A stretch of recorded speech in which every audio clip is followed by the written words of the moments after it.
I remember very vividly when Jessica first started getting sick. And it's because your lives are so normal. You know, you're going to piano lessons and doing normal things, and then everything really turns upside down. I remember very vividly my teacher telling me that she was going to take me home, which I guess wasn't super uncommon in that timeline because Jessica had been sick for several weeks and was in and out of the hospital. They were trying to figure out what was wrong. And so I just remember my teacher saying, "I'm going to take you home," but I could just tell how serious it was. And so this would have been second grade. And so I went home with her, and she took me to my house eventually. And then I remember my parents sitting on the couch with Jessica. It was just a very solemn, everyone was so scared. And so then they told me she was sick. I don't exactly remember the conversation, but I remember the conversation that night.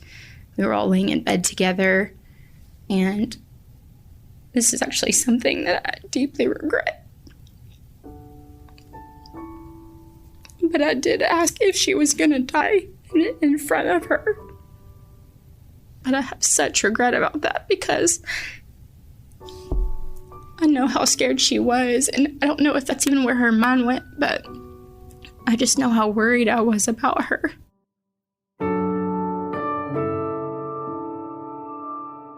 Jessica's journey had just begun, but so had a pattern that would repeat itself. At every turn, there would be someone to help her and her family along the way. Someone to just say the right thing or just listen. Someone to understand. This is St. Jude Flashpoint.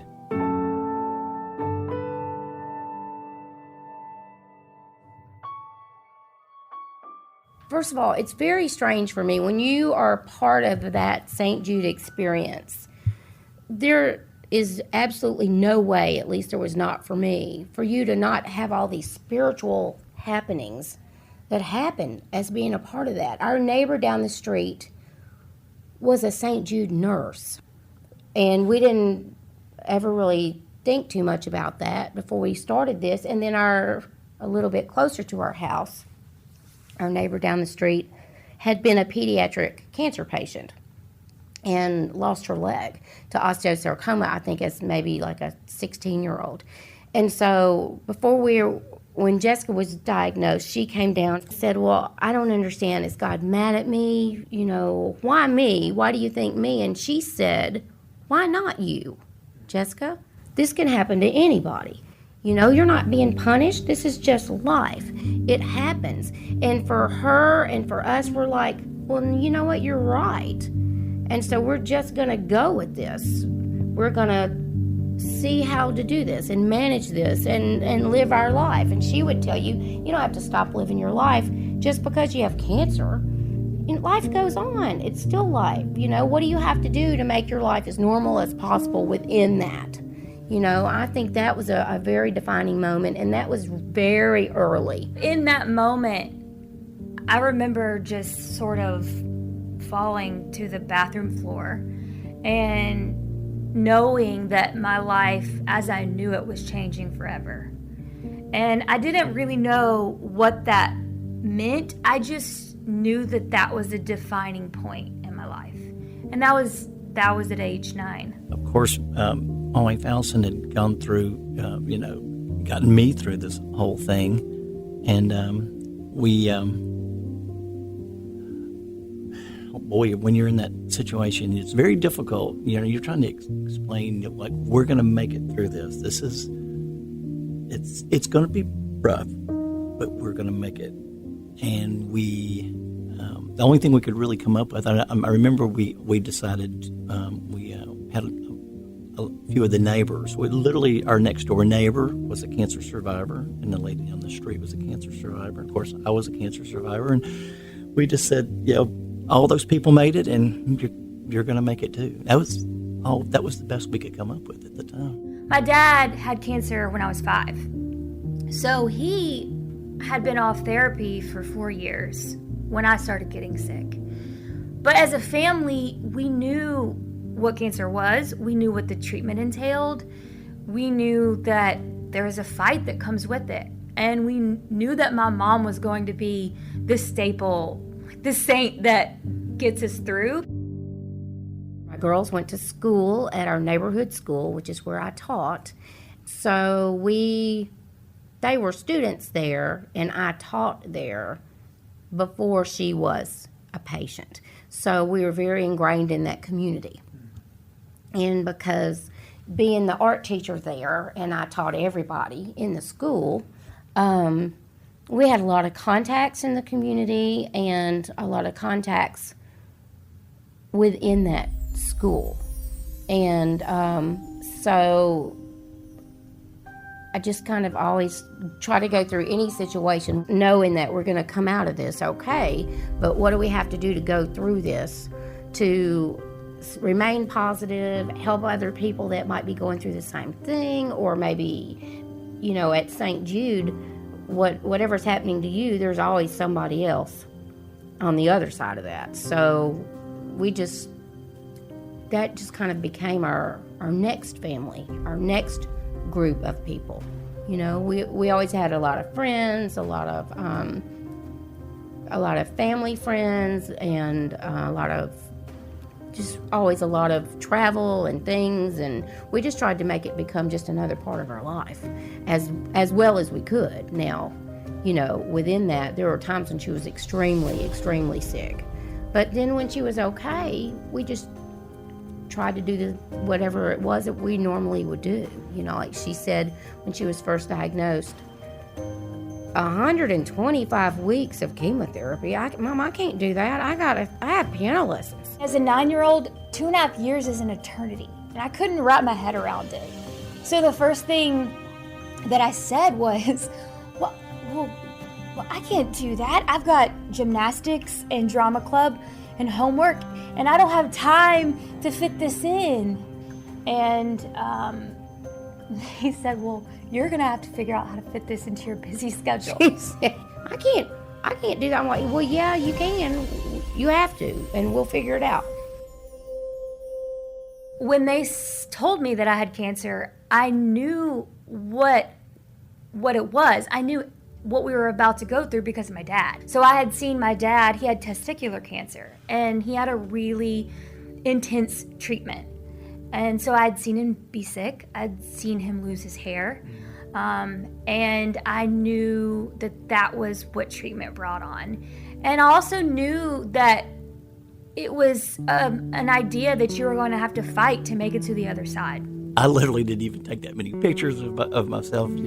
I was bald-headed, of course, and everything. Anyway, and but they were kids, and I guess they, I don't know. Kids just think you're going to be sick for a while, and you're going to come through on the other side of this. And my parents are very open, and they raised us with a sort of no secrets mentality. Well, I can tell you that there was only one time when I felt like I wasn't fully brought into the picture, and that was when there was this little patient who was a friend of ours. His name was Martin, and he passed away, but I found out that my mom didn't tell me, and that was a really painful and also scary moment for me, because I really found strength and confidence in knowing things. Like, having all of the information made me feel like I could do this. So at the very beginning, they were totally open. I don't believe that they were having conversations on the side that I wasn't a part of. The day was a blur. One of the things I remember was Miss Terry, who was our neighbor, but she also happened to be a St. Jude nurse. She met us there, and she said, Jessica, it's going to be okay. We're going to cure your cancer like the chickenpox. And as a fourth grader, the chickenpox is something you could really understand. And also looking back, like, that's a really confident, that the chickenpox, like, we've got that down to an art, right? And that's what she was telling me in elementary school words were like, we've got this, and you're safe here, and we're going to cure you. So that led into us doing some, meeting my doctors, and the next thing they said was, we need to do a bone marrow aspiration. First of all, they had to give her a spinal tap because they had to get in that, in that fluid, and they had to see how advanced it was, and, everything. They're trying to figure out what's wrong with her. And she was hysterical. And I start grabbing my mom, and I'm like, you said we would never have to do that ever again.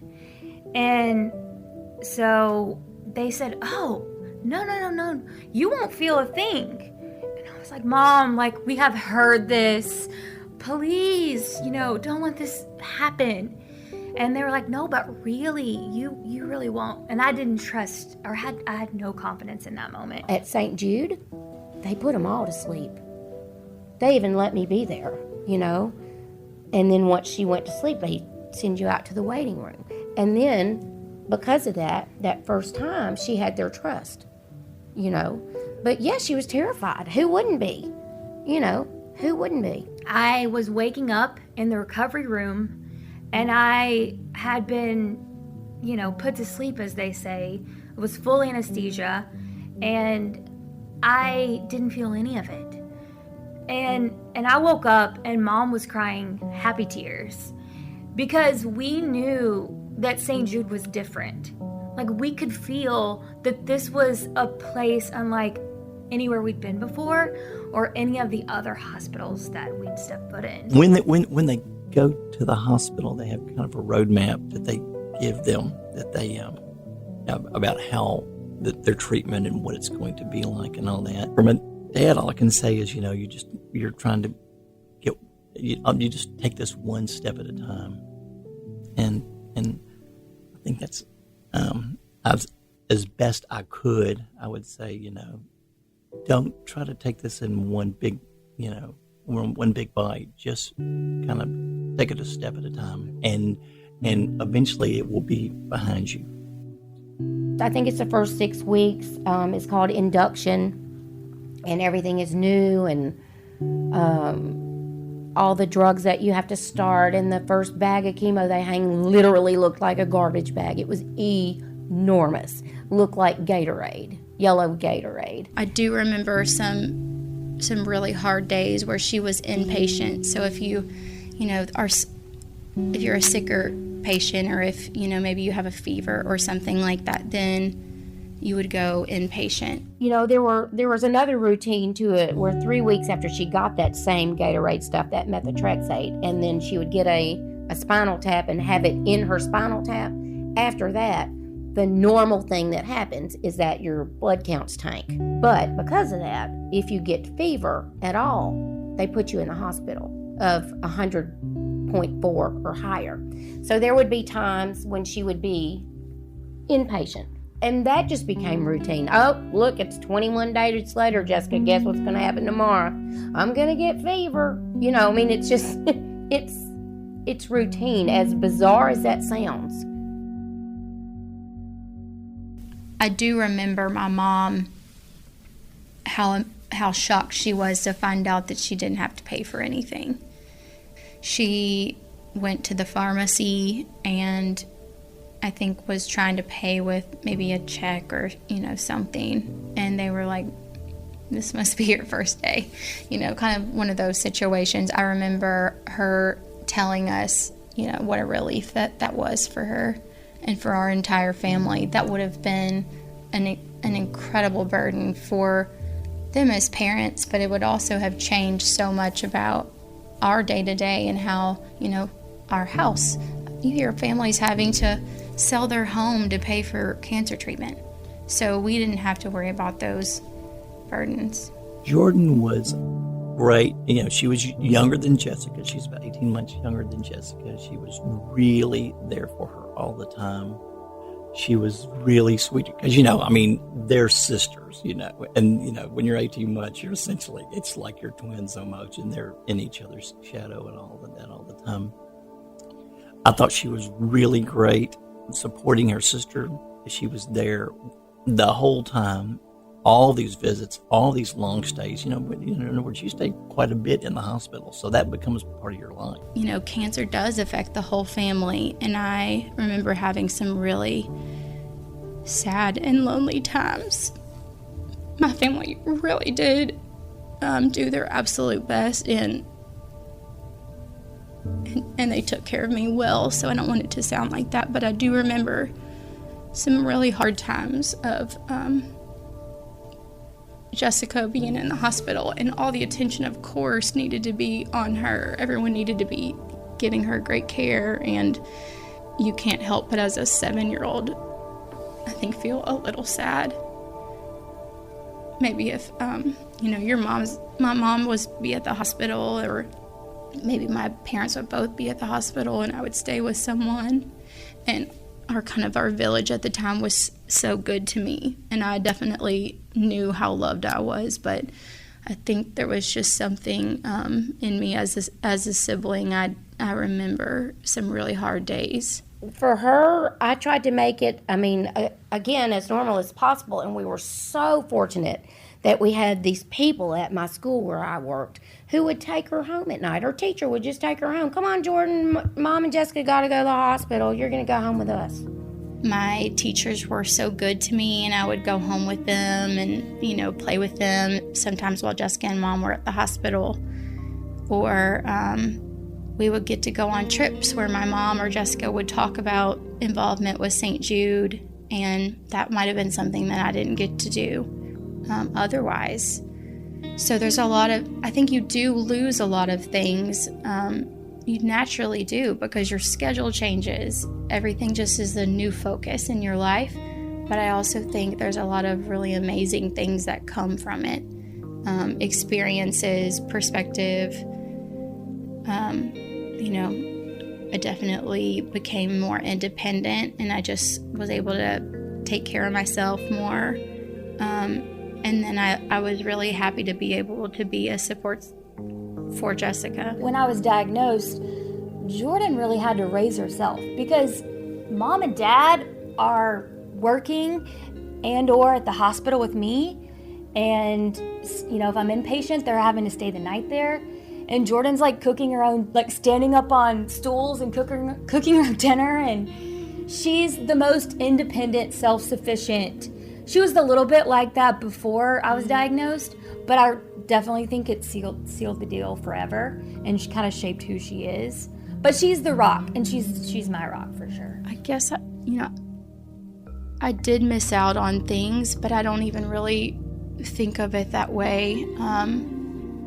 We were in gymnastics, and we did it together, so I didn't want to keep going to gymnastics if Jessica couldn't go to gymnastics. Our every day became going to St. Jude. So for, I think, about 3 months, we were going to the hospital every day. So maybe normalcy is something that I missed out on. Maybe freedom, in a sense, and just kind of that innocence of being a child. But it's not something I regret. I think it's just, again, part of that cancer journey. And a lot of people understood exactly that. Look, Jordan's still here, you know, and we would just try to make sure that, like, if there were a school program or whatever, that somebody would be sure to be there. My parents were involved a lot. My parents were retired. Their father's family was involved a lot. You know, we just tried to include her and keep it as normal as possible. And I'll tell you, one of the things people don't realize about St. Jude is, what if you're from Lebanon and your 2-year-old child is with you as well as your 6th sibling? What happens then? What happens? Well, they give them a pillow and a sleeping bag, and they take care of the whole family. You know, Jordan went to siblings, what did they call it? like one Saturday a month. It was kind of like a sibling support group. But she loved it, because there were all the other siblings there too. And they have so many activities for the kids that Jordan got to be involved in a lot of that too.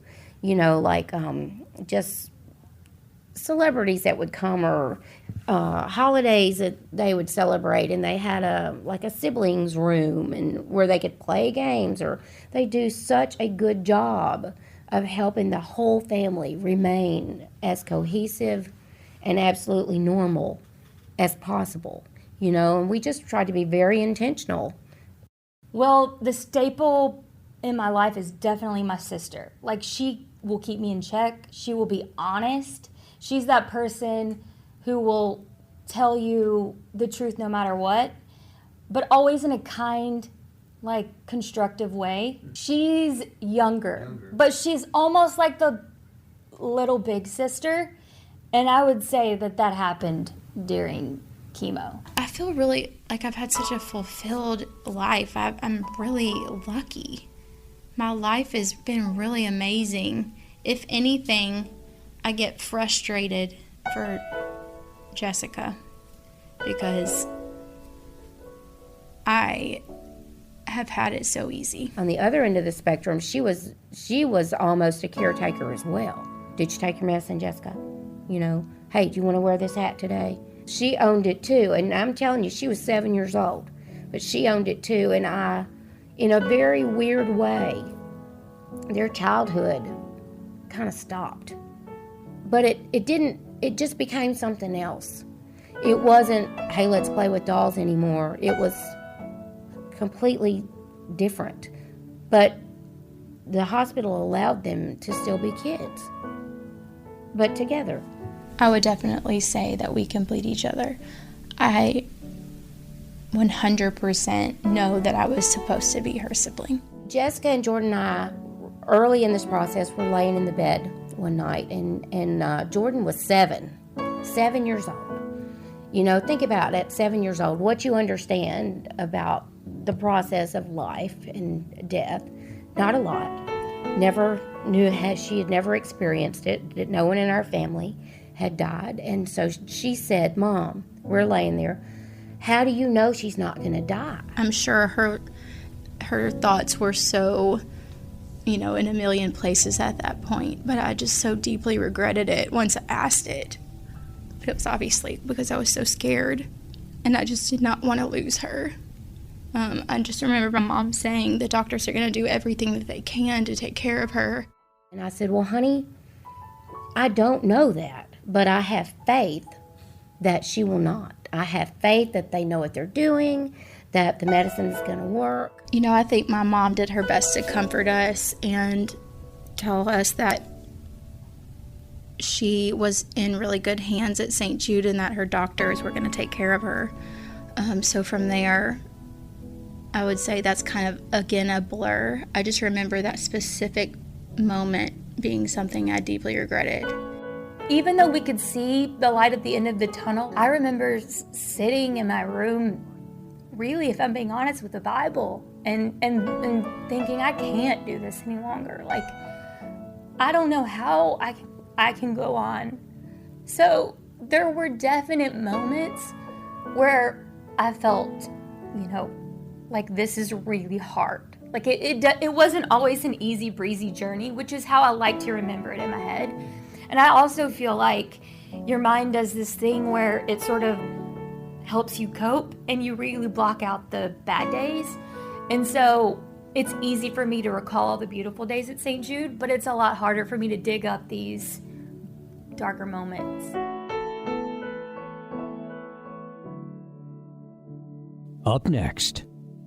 That was the day we had been looking forward to for years. And that was the first day of spring, and that was my last day of chemo.